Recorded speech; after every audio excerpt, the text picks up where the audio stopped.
Goedemorgen. Ik begrüße jullie im Namen Jesus Christus. Mir freut es auch, hier von der Morgens mit jullie taub zu sein, dass Gott sein Wort fertigbringt. Und was ich mich von der gewählt habe, von zu reden, ist von Fried von Gott. Von Gott seine Fried, von Fried zu reden. Ich gleich, dass man, wie Paulus seine Briefe lesen, dann meistens jeder eine von seinen Briefen, da redet er einmal von, dass er die Anleitung merken von Fried. Ich check nur 1. und 2. Korinther, da sagt Paulus, es steht, mocht Gnade und Fried von Gott, den Vater und den Herrn Jesus Christus mit uns sein. So, ich gleich, dass einmal sein Verlangen ist, einmal, dass wir Fried haben. So, er wünscht einmal Fried zu seinen Horcher, die dort sein Wort lesen wollen. Und das wird mein Verlangen auch ist, dass wir wollen den Fried auch erfahren, was Paulus davon geschrieben hat.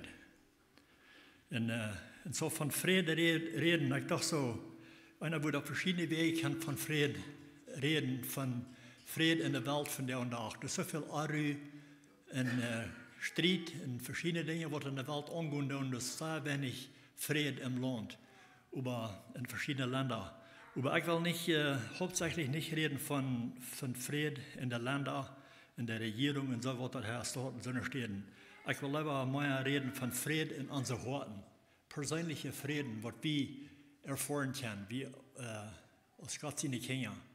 Wir können Frieden erfahren, und da ist oftmals wenig Frieden, was in Menschen ihre Horten sind von der und auch. So, das ist von Wort von der Frieden, ich hauptsächlich will von reden. Und ich glaube, Frieden zu haben ist, wenn wir ruhig im Hort sind, wenn wir Ruhe haben in unseren Horten. Manchmal ist da viel Arü in verschiedene Dinge, was wir uns lassen, nennen kommen in unseren Horten, und das Anfried und Anruhe in uns Hort. Und das will ich von reden. Und nur der Schrift nur erst, dass wenn wir uns auf Gott verloten, wenn wir uns ganz Gott handgeben in all unsere Wege, dann haben wir Frieden haben. Aber anders haben wir das gar nicht, wenn wir nicht uns Gott verloten, auf Armen, in Arm loten uns Läden. Ich fange eine Verse in Jesaja 26, Vers 3, was ich viel rechnen deed. Doch so, wer den Glauben an die hält, also an Gott, und sich ganz auf die verlässt, den gibst du Fried, innere Fried. So, ich habe hier in der Jesaja-Schrift hier auch, dass das ist, wo wir uns Fried wollen finden, wenn wir uns ganz auf Arm verloten tun. Und uns Glauben und alles auf Arm ist und uns auf Arm verloten, und dann, wo wir Frieden haben, Frieden im Hort haben. Und Jesus will auch haben, dass seine Jünger, wo er mit Taub wird für mehrere Jahre, wo er Taub mit Wandern leid und verschiedene Dinge leid mit der Taub, er leidet auch Frieden. Und er spricht Frieden über ihn auch.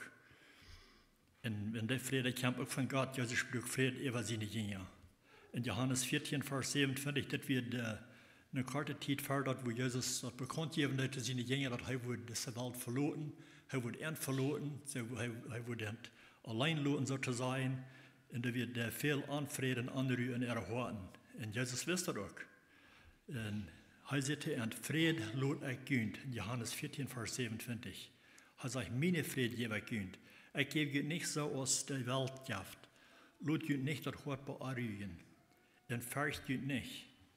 Und was ihr diese Jünger da hatten, da leiten sie ihre Horten bearügen, wenn es, was Jesus zu uns sagen hat. Das ist nicht, wo sie sich verloten haben, dass er wird verloten.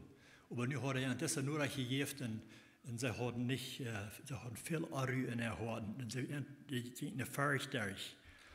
Und dann sagt Jesus zu uns, dass er leidet in Frieden. Nicht so eine Frieden, dass diese Welt entgeben können. Wir wissen auch, in der Welt, du hast euch viel Frieden zu haben. Ich habe euch viel Frieden unterbeiden. Und das, was Jesus auch weiß, so, er würde seine Frieden geben. Und das, was ihn verlangen wird. Und er wusste, dass er können Frieden geben. In Arm können sie Frieden haben. So, das, was er seine Jünger bestrahlen hat, dass er würde, wenn er verloren wird, er würde seine Frieden geben. Und auch in Johannes 16, Vers 33, da redet auch von dass sie keinen Frieden haben in dieser Welt, da ist viel Arü in der Welt und so weiter, aber er kann einen Frieden geben. Er sagt, das habe ich ihnen alle gesagt, dat die en mij vrede haben. So een arm, derg arm, in een arm kan sie diese vrede haben, sagt Jesus te End. In Johannes 18:33. Sagt, in dieser Welt habe je Angst, aber seht je Trost, ich habe je in der Welt gewonnen. So wie weten ook, wie van dag ook er zoveel aru in de wereld te gaan en alles dat ons sogar in onze persoonlijke harten aru geven dat. En dat we niet vrede kunnen hebben. Maar Jezus zegt dat je in mij vrede kan hebben. In deze wereld heb je angst, maar ziet je troost, ik heb deze wereld gewonnen. Hij had gewonnen over de wereld, alle dingen wat er aangaan deed. Zo daarom hebben we ook gewonnen en vrede hebben door we. Wenn wir nu eine dieser Vers lesen, dann in Johannes 18, Vers 32, da können wir auch hören, dass sie hatten auch Angst. Heißt Johannes 18, 32, der Zeit kommt und es all hier, dass die wollen verstrahlt worden. Und jeder für sich und wollen mich allein lassen. Aber ich sie nicht allein, der Vater ist bei mir. So heißt es hier, und das wird ein stolzer für die Kreuzung, für das sie am wollen festnehmen und am wollen kreuzigen, sieht er, dass sie wurden am verloren. Und von der Angst durchgehen und sie wurden am verloren. Also die waren mir alle verloren. Und wir weten von Petrus. Petrus ist einer von denen, der einmal nur Bruder ist und sein, der das mit einem Wort anders sein, er wird das anders tun als der andere alle. Er wird sich sicher, dass er wird Jesus nicht verloren, aber er wisst sich selbst, er kann sich selbst nicht mal so reich, was er wird tun, wenn er nicht wirklich drauf ankommt. In Markus 14, Vers 29 sagt, dass Petrus sagt, und wenn sie die auch alle verloren sollen, ich war nicht. Ich war die nicht verloren, sagt er. Er wird brav und ab sein Steig. Und wir weten auch, Petrus wird einer von denen, der nicht wachran leid, als er anderen festnehmen leid und das anderen Kriechen. Petrus und Johannes werden einzig zweitlebig, was nicht wachran leiden, was Jesus hier rundheim über ihre Angst. Nicht am Anfang starten, die mit einem Bier sind, aber sie kommen heran, wird Phönizier sein, was sie mit Jesus würden tun. Und Petrus sagt auch, dass er wurde nicht verloren. Und Jesus wusste auch, dass die wurden in alle verloren. Und Jesus sagt in Vers 30, 14 Vers 30, Jesus sagt, ich sei die Wahrheit, von der der Hund das nach zweimal gekriegt hat, wirst du mir dreimal losgesagt haben. So Petrus sagt, Jesus sagt zu Petrus, dass du wirst mir los sein. Der Hund wird zweimal gekriegt haben, wirst du mir dreimal haben aufgesagt. Ich glaube, Petrus der meint das so. Er hat Gott im Sinn, er will bei Jesus bleiben. Was er zu Jesus sein, wenn der andere alle wurden am verloren, er würde nicht. Ich glaube wirklich, er meint das so. Ich glaube, er will Gott, er will verloren. Im Herzen hat er wirklich im Sinn, dass er würde bei Jesus bleiben und dann wird. Aber einmal, wir weten selbst, einmal, wo sich das was dran nehmen, wenn wir wirklich in der Angst durch uns kommen, was wir wollen tun, wenn ich was drauf ankomme. Und so wird hier bei Petrus. In Petrus sagt, in Markus 14, Vers 31, über Petrus bleibt darauf stehen. Er sagt, und wenn ich mit dir sterben muss, ich würde die nicht ich will mich nicht von dir los sein. So habe ich sich so sicher, wenn ich mal sterben, wenn ich mein Leben kosten sogar, ich will mich nicht los sein von dir. Und dann sagt er, aber ihr sagt, was Petrus jetzt ist, aber dann sagt er, der letzte Part von dieser Verse, in sie sehen sie alle. So da haben alle dasselbe gesagt, dass sie wurden am nicht verloren, wenn sie wurden mal sterben mit am Taub. So da werden sie ganz sicher, sie wurden bei am bleiben, die wurden mit am bleiben, und dann wird das kosten, wenn es sogar wird ihr Leben kosten. So das wird eine kurze Zeit für seine Kreuzung, für das, was sie am festnehmen werden. Als die Soldaten dann die Stimme Jesus festnehmen, mit Gewehren und Hund und Gewalt haben sie durch und Jesus, ging alle eine Fahrt durch. Und sie verleiten, sie rennen weg. So das nicht, was sie gesagt haben, dass sie würden bei ihm bleiben und dann, das wird ihr Leben kosten. So eine Angst ging durch ihn.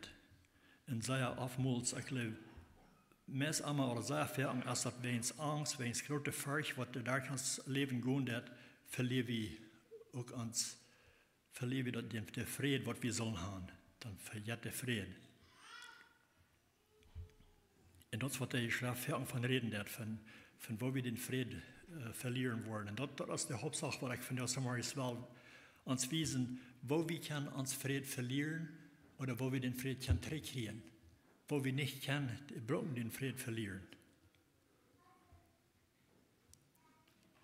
So dass als von wie Furcht haben, oftmals von wie Angst haben, von verschiedenen Dingen, dann verlieren wir den Frieden, was wir sollen haben im Horten. So das Frieden, der kommt von Gott. Und die Angst, die wir haben, oftmals, das kommt nicht von Gott. So das kommt von dieser Welt, von den Umständen, wo wir sind. Und wofür haben wir nicht, wenn wir uns beobachten und uns Leben ein bisschen betrachten, dann wofür haben wir nicht Angst von verschiedenen Sachen, was da rum uns gehen, und besonders wenn wir von der nach horchen, von was in der Regierung alles angehen, in unsere eine Regierung, in unsere nobische Regierung, da ist so viel Unfrieden und Arru in der Welt, dass Menschen, die verlieren, Frieden ganz. Sie haben nicht Frieden. Aber Gott, der will haben, dass sie sollen nicht Angst haben, aber sie sollen kraftig sein und sie sollen Frieden haben.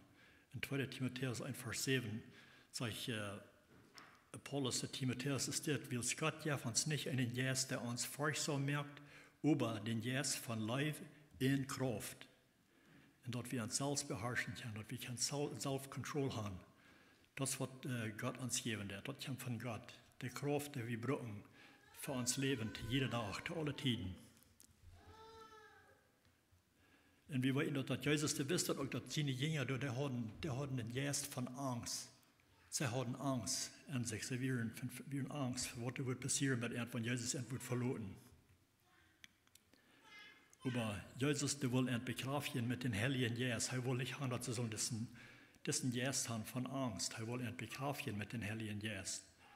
Wir wollen nicht von nur seinen Storben und Abstunden bestellt Jesus, dass sie sollen bei Jerusalem bleiben, dass wir in der Zeit, wo er nach Äthiopien mit seinen Jüngern, Jesus aufreisen werden im Himmel, nur seine Auferstehung, raubt er seine Jünger noch einmal taub, dass sie sollen taub bleiben, mit einem taub zu sein, und er hat was zu bestellen zu ernten. In Apostelgeschichte 1, Vers 4 sagt er dann, aus Heimat an taub wir, als Jesus mit seinen Jüngern dort am letzten Mal noch taub wir, befahl er an, nicht von Jerusalem wegzugehen, aber zu warten, was sie dort kriegen würden, was der Vater versprochen hat. Wovon seht ihr, je haben wir reden hier. So, wenn wir das erst kicken, dass die hier, dass Jesus da hat auch mehrmals zu seinen Jüngern von das gerät, dass das wird passieren. Und hier wird Jesus mit seinen Jüngern taub am letzten Mal und er bestellt, dass sie sollen nicht von Jerusalem weggehen, weil sie wollen erst den Heiligen Geist kriegen und dass sie wollen bekraftigt sein, wo Jesus will haben, was sie sollen sein.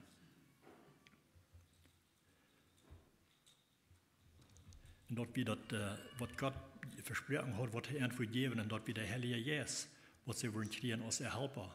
Wir lesen auf Unterstellen, wo Jesus sagt, als Gott für mich, dass ich hier verloren da, dass ich hier weichkommen willst, dann wollen ihr den Heiligen Geist kriegen, den Helper, was ihr wollen fehlen, was ihr wollen brauchen.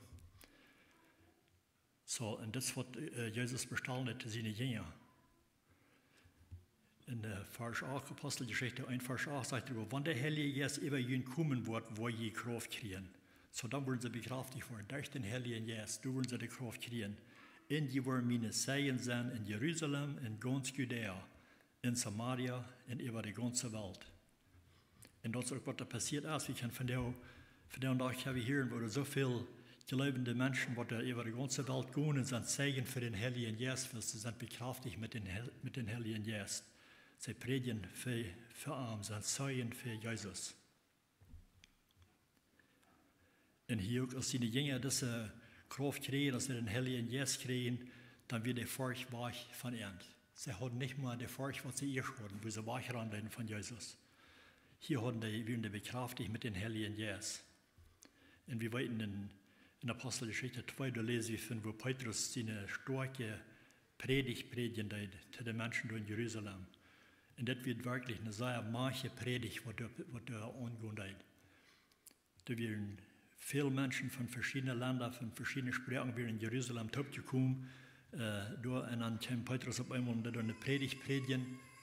Und das ist interessant, wo er predigen, dass er die Sprache, ab seiner Sprache predigen, über all die Menschen, die wir von verschiedenen Sprachen, die nicht alle Sprachen können verstehen, das auf einmal, das können sie hören, ab ihrer eine Sprache, was er gepredigt wird. Und das wird eine sehr kraftige Predigt, was du gepredigt wird den Tag. Viele Menschen, die kommen da, wo endlich wirklich zum Harten gehen, was sie hören, in der Früh, und was sollen sie nicht tun? Und Petrus sagt, sie sollen sich bekehren, umkehren von ihr alten Leben und sich bekehren und sich lassen deuten. Und das, was da passieren, das sagt in Apostelgeschichte 2,41. In da sehen wird mit Frieden annehmen, so sie nehmen das mit Frieden an, leiten sich deuten, und an den Tag werden da 3000 Säulen gekommen. So, ich glaube, das für mich zu sein, als das vielleicht die ganz kraftigste Predigt, was jemals gepredigt worden ist, was Petrus gepredigt hat. Und heute will es nicht heute Kraft, heute für den Heiligen Geist die Kraft gekriegt, dass er kann Beruf Gott sein Wort predigen. Und das wird da passieren, die Menschen, die kommen zum Glauben und leiten sich deuten. Und das wird da passieren, von der und auch, wenn Menschen zum Glauben kommen und die kriegen das Heiligen Geist, dass sie auch bekraftigt sind, kriegt es derjenige dann zu der Zeit werden.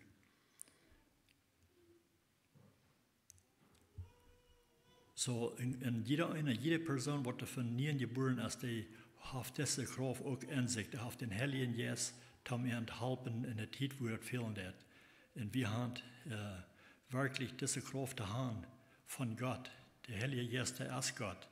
Im Psalm 46, Vers 2 sagt, Gott ist unsere Zuflucht und ist unsere Kraft. Er ist unsere gewünschte Halb in der großen Not. Und wofür haben wir das nicht erfahren? Wenn wir große Angst haben, wir sind in der Not, wir sind irgendwo in der Gefahr. Und wenn wir wirklich Gott anrufen, dann kriegen wir die Kraft in den Tiden, wo wir sind. Hier ist die gewünschte Zeit, die gewünschte Kraft, die wir brauchen in der großen Not, wenn wir in die Not kommen. Dann fällt wir das einmal auch so, dass der Heilige Geist uns wirklich helfen. Und das ist, was er ist. Er ist die gewünschte Kraft, die wir brauchen.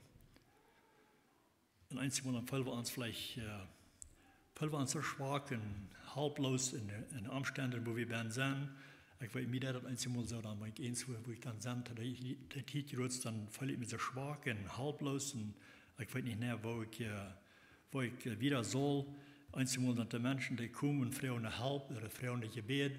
Und dann weiß ich dann einmal nicht mehr so recht, wo soll beten in den Umständen, wo die sind, wo die nur fragen. Wo soll ich beten für dich, weil ich fühle mich selbst so schwach. Wo kann ich das dann tun? Und einmal die Menschen, die fragen dann die Gebeten und er sagt dann, ja, ich war beten für die. Und die verloren sich dann ganz mutig und gehen weich und freuen sich, dass wer für ihn beten in den Umständen, wo sie sind. Und wir gehen vielleicht, sind vielleicht heute am Beten, dann weiß wir nicht mal am Frauen, wo soll ich für diese Person beten? Wo die Ben ist, wo kann ich sogar beten? Ich fühle mich selbst so schwach. Wo soll ich beten für das? Wir haben gute Nachricht, wir haben den Heiligen Geist für uns halten, für uns Kraft geben. In der Zeit, wo uns das fehlen, zu beten. Paulus sagt das selbst auch in Römer 8, Vers 26, dass wir so schwach sind, wir wissen nicht mal, wo wir beten sollen. Er sagt, in Jod so hält der Geist uns in unsere Schwachheit, also der Heilige Geist. Wir weiten nicht mal, wo wir so reich beten sollen. Das wird Paul hier sagen, er steht auch da, wir weiten nicht mal so reich, wo wir beten sollen. Aber der Geist betet für uns, mit so einer Gefallen, dass wir dafür haben. Ist das nicht wirklich eine gewünschte Farce für uns? In so einer Zeit, wo wir beten sollen, wo wir nicht mal so reich weiten, wo wir beten sollen, und wir weiten nicht, wir sind zu schwach, fallen uns zu schwach, und dann haben wir den Heiligen Geist, was uns helfen wird, was für uns beten wird sogar. Und mir freut das zu hören, wenn es von so einer Forschung das lesen, dass hey, ich habe einen Helfer, der wird mir helfen wird und was für mich beten wird, wenn ich nicht wieder kann, wenn ich schwach mir fallen da. Dann helft der Heilige Geist mir und bet für mich. Mit so einer Gefallen, dass wir dafür haben. Also jeder einzige Mal dann fallen wir uns sogar, dass wir fallen uns als geholfen worden, aber wir haben nicht so leicht wir dafür, was das passiert ist. Mit so einer Wirt, was er uns geholfen hat. Und das sind oftmals Dinge, die uns den Frieden wahrnehmen, wenn wir uns schwach fallen in verschiedene Wege, dann verliert uns sogar der Frieden. Haben nicht den Frieden, was wir sollen haben, was Gott uns geben will. Und das ist ein Weg, wo wir uns Frieden verlieren. Und einmal ist es auch, wir haben uns Frieden verloren, wenn es verschiedene Sorgen, was wir in uns Leben dann kommen. Wir haben hat verschiedene Sorgen. Dort kann uns auch den Frieden wegnehmen aus uns Hort. Dass wir nicht Frieden haben. Manchmal haben wir vielleicht viel Sorgen. Und dann fragen wir uns vielleicht, warum da ich Sorgen für diese Dinge? Wir haben all die hier in der Schrift einmal, dass wir brauchen nicht Sorgen, Gott wird uns helfen. Und da fingen wir uns an, wiederholend auf so einem Platz zu stehen, wo wir Sorgen tun. Wir sorgen über das und über Jant und verschiedene Dinge, wo wir keine Macht über haben. Und oftmals dann weit wir die Dinge, wo wir über Sorgen tun, durch haben wir nichts mehr tun. Wir können das nicht verändern, wir können die Änderung nicht merken in uns Leben, aber doch wir sorgen dafür. Das sind oftmals Dinge, wo wir unsere Frieden auch verlieren tun. Einmal dann sorgen wir über morgen wird sein. Was wird morgen passieren? Vielleicht als unsere Arbeit knapp geworden oder irgendwas, oder wir wissen nicht mehr, wo wir unsere Schuld betonen sollen oder Bills betonen. Und dann sorgen wir, was wird morgen passieren? Das haben wir bedeutet an der Zukunft. Oder über uns Leben. Vielleicht haben wir bedeutet an uns Leben, was wird passieren mit uns Leben. Vielleicht haben wir schlechte Nachrichten gekriegt vom Doktor, dass wir sind so krank, dass wir wollen vielleicht sehr, sehr lange auch nicht leben oder was immer. Und dann merkt man uns große Sorgen, die immer. Wenn wir auch nicht dazu können tun, aber doch wir sorgen über so eine Sachen. Und Jesus sagt auch, dass wir haben keine Kontrolle über so eine Sachen als das. In Matthäus 6, Vers 27 sagt er, und wer kann sein Leben durch Sorgen und bloß ein Bett verlängern? So wer kann, das ist eine Frage, die er uns stellen hat. Wer kann sein Leben bloß ein Bett verlängern? Das sind dann, was wir proben. Und die Menschen, die proben auf verschiedene Wege. Und dann wollen sie an, dass ihr Leben nicht länger verlängern, als Gott geplant hat. Aber doch, wir merken uns Sorgen darüber. Wir sorgen und wundern, wo wir das tun. Vers 34, wenn wir übergehen mit Matthäus 6, Vers 34, sagt er, du wirst merken, nicht sorgen am Tod, was morgen kommen soll. Sagt er, morgen wird für sich selbst sorgen. Jeder Tag hat für sich genug Trouble. Und als er nicht auch so, jeder Tag hat seine eigene Trouble. Wenn wir für morgen sorgen, dann wir nicht mehr, was morgen wird sein soll. Und doch wir sorgen da von der über morgen. Wir können von der haben tun, was wir können tun. Wir können uns wählen, was wir wollen tun, mit dort, was wir durchgehen tun, als wir Gott übergeben wollen oder als wir das in unsere eigene Kraft wollen tun. Über morgen weiß wir nicht mehr, was da wird sein. Einmal dann da will so eine große Sorge haben, dann merkt man eine große, breite Büfel eins, wo sagen wir, du wollt man übergehen und wo wollt die überkommen. Wenn wir später sind, dann wollen wir ändert, hat das wieder nicht mehr so dort. Wie lange ist es halt mir vergenommen, wo das wird sein? Und doch echt Sorge die immer. Und das wird uns Frieden kann wahrnehmen. Jeder Tag wird genug Trouble haben für sich selbst. So wir brauchen gleich über morgen düren. Und wir sollen nicht sorgen oder sein, was wird morgen passieren, was soll ich tun. Und die Schrift sagt auch, das wird der Fall ja tun. Also so, was nicht im Glauben sind, so meint das. Das wird der tun. Sie müssen sich sorgen, wo sie keine Kontrolle über haben. Und er sagt, das wird, wenn wir das tun, das wird der Fall ja tun. Matthäus 6, Vers 31 sagt, ihr soll nicht sorgen und sagen, was soll wir eten oder was soll wir trinken, was soll wir uns antragen. So, das sind alles so Dinge, die wir brauchen tun im Leben, wo wir über Sorgen tun. Er sagt, das sind alles Sorgen, die der Fall ja sich merken. Aber jün Vater im Himmel weit, dass jeder alle braucht. So Gott wird gleich für uns fehlen, das was wir brauchen tun. Und er wird für uns versorgen. Und um das zu tun, dass wir können das kriegen, was uns fehlt, das er sagt in Vers 33, sagt, das erste nur Gott sein Recht in seine Gerechtigkeit, dann wollen ihr das alle kriegen, dann wollen ihr das andere auch alle kriegen. So er sagt, das erste, Nummer 1, als erst Gott segnen, das erste Gott sein Recht segnen in seine Gerechtigkeit. Und wenn wir das tun, dann wird er uns alles geben, alles andere auch geben, was wir brauchen tun. Und das sind Gott seine Wege, das wird Jesus selbst sein, das ist ein Versprechen zu uns, wenn wir uns wollen arm segnen in seine Gerechtigkeit. Er wird uns all das geben, was wir brauchen zum Leben. So wir brauchen nicht sorgen über diese Dinge. Noch einer Zeit, dass der Schrift sagt, dass Gott sorgt für uns. Wir brauchen keine Sorgen über diese Dinge, weil Gott für uns sorgen wird. Warum du wieder sorgen, wenn Gott für das oder versegnen wird für uns leben? In 1. Petrus 4, Vers 7 sagt Petrus ist dit, schmied all jene Sorgen ab arm, hei sorgt für jünd. So hei sorgt für jünd, für das, was uns fehlen hat. Ich glaube, wenn wir das können, dann würden wir mehr Frieden im Hort haben. Wenn wir das wirklich glauben, dann was der Schrift sein hat. Einmal dann lesen wir das vielleicht selbst, aber ich weiß nicht, dann vielleicht glauben wir das nicht so reich oder was immer das mag sein, aber wir haben nicht Frieden. Wir verloren das doch nicht ganz ab. Entweder wir glauben das vielleicht nicht ganz, haben nicht genug Glauben oder was immer das mag sein. Aber wenn wir Gott würden, ich glaube, annehmen für sein Wort, für was er sein hat, wenn wir das würden annehmen und anwenden in unserem Leben, dann würden wir keinen Frieden haben.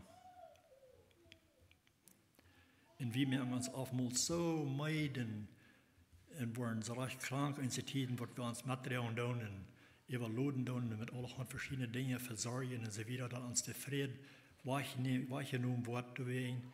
Und wir fallen uns arg und meiden, sogar krank einzumal. Einmal, das in der Nacht, aber vielleicht in der Nacht, danach ja war ab. Gleich 3 Jahre, gleich vorher, Samarias Treiber ans Rahmen, Bad, Hahn und Tränen, weit nicht wo Hahn.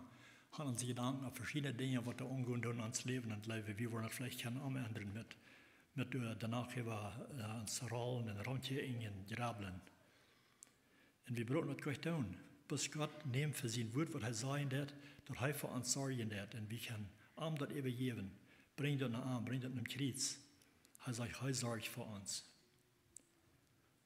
Und Jesus schafft uns eine sehr schöne Anleitung in Matthäus 11, da wird wirklich hier und da, was das, glaube ich, ein sehr großer Trost ist für viele Menschen. Für mich auch, gleich das ist für sehr.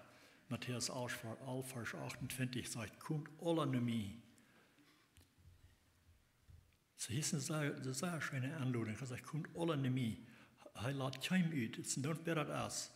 Er lädt rein keinem ut, er sagt, alle können ankommen, in die in schwere Lasten gehen oder bedrängt und meid sind. Ich will ihnen zurückgeben.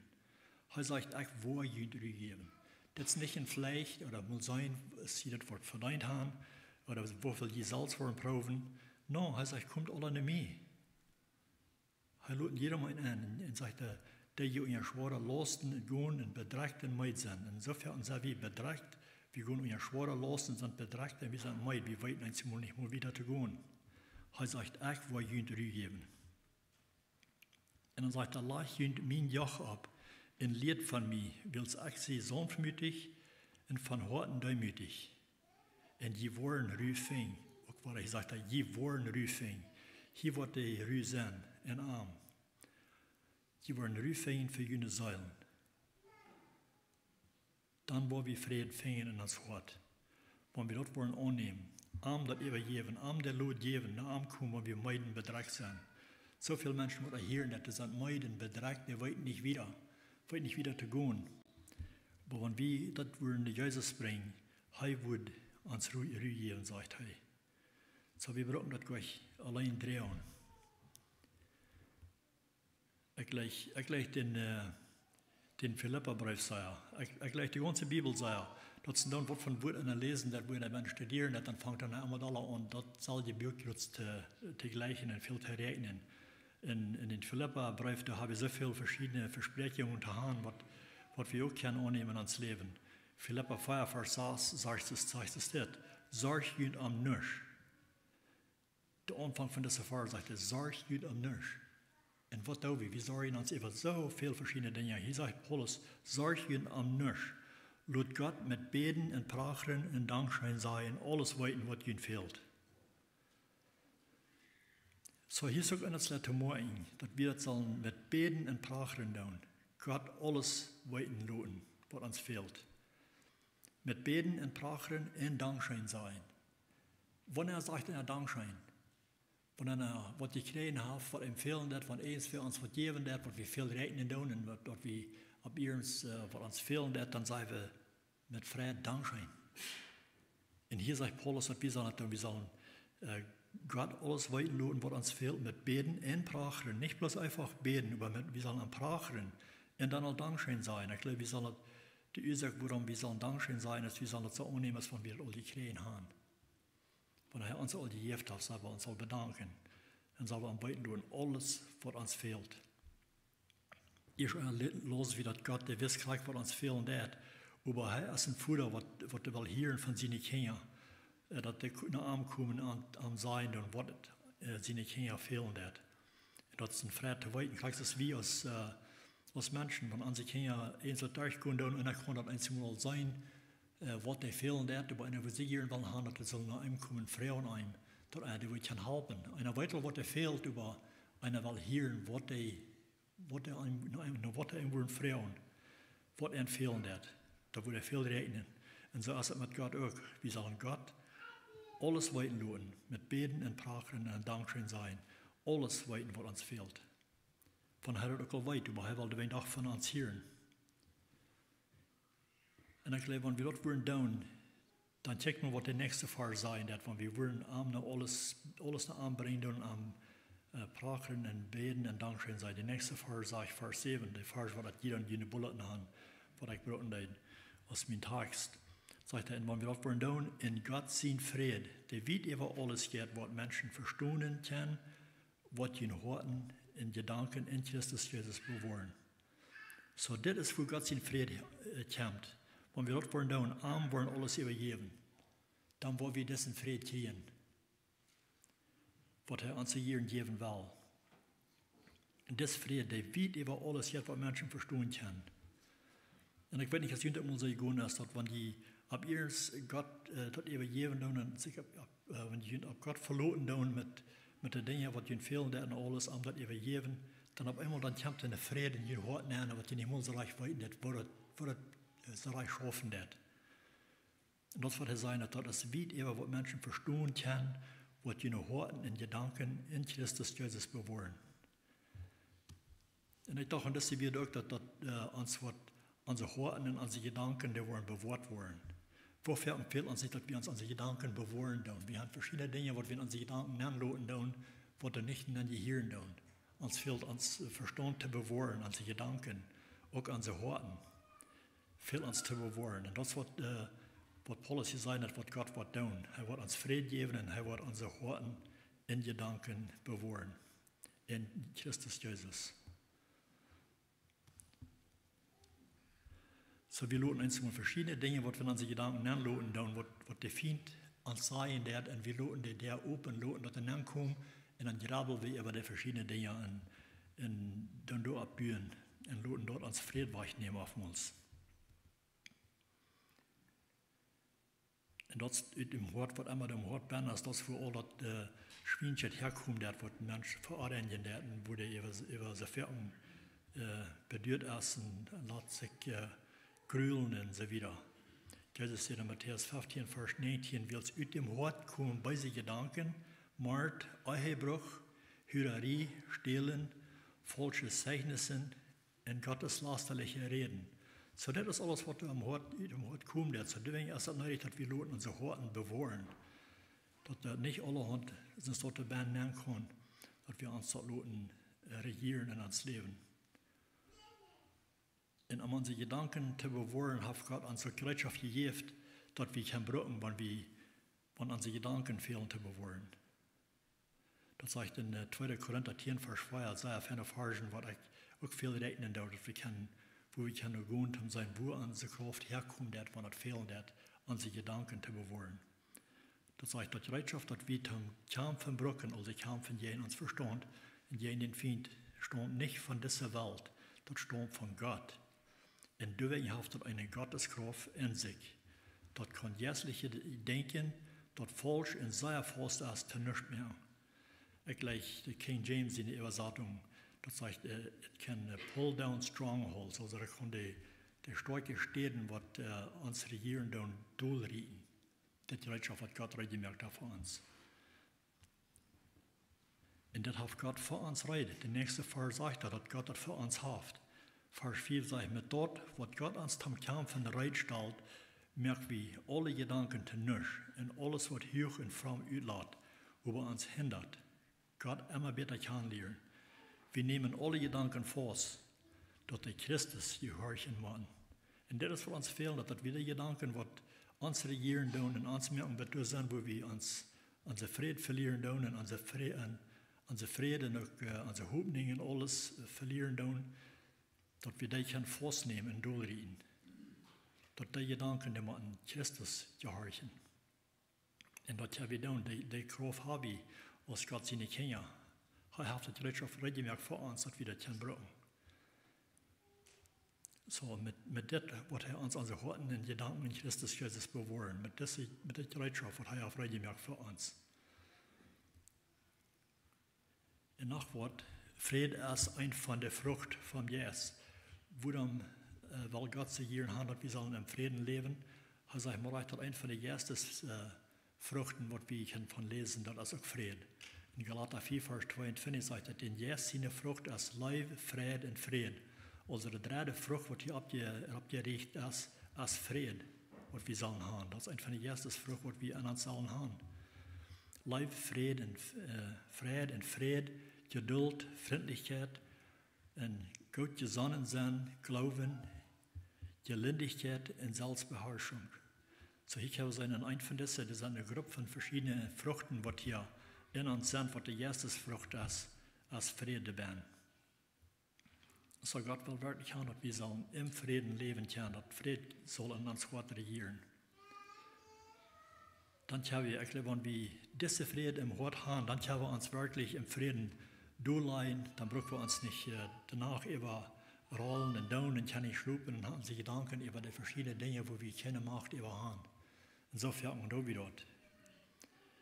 Ich weiß mir so oftmals, dann danach, wo ich Tag 3 oder Tag 4 zum Morgens lege, der Wacker, und dann denke ich oftmals bei der Arbeit, ich habe eins mal gesagt, dass ich soll mein Wirt vielleicht sein, ich soll Overtime kriegen für danach schaffen. Ich habe verschiedene Dinge an der Go, wo ich nicht kann mit tun, aber ich lebe und da und dann habe ich mir die Gedanken, habe ich da wieder Arbeit, wo will ich das tun oder wo will ich das tun?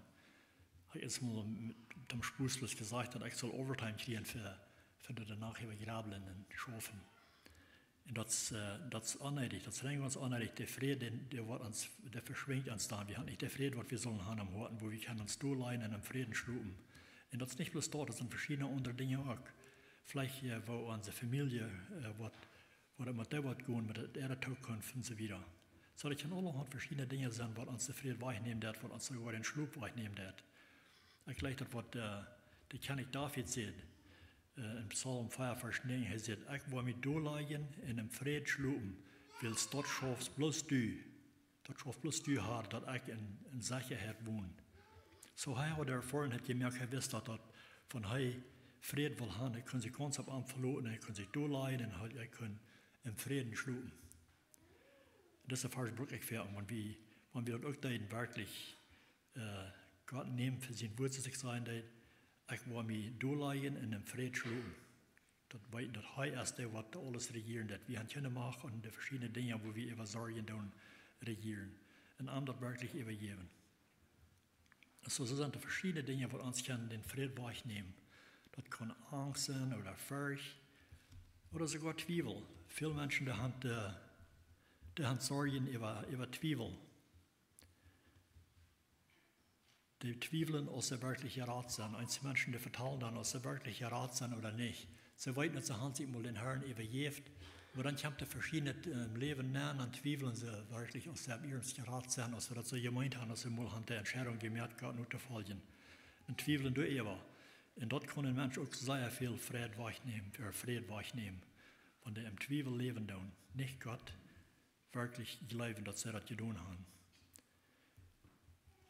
So, wir müssen uns wirklich lohnen, unsere Gedanken beschützen und bewahren. Das ist Paulus sagen, dass wir bewahrt werden, dass wir im Frieden leben. Und wir haben in jener, der uns braucht, den Frieden wegzustellen, mit verschiedenen Sorgen.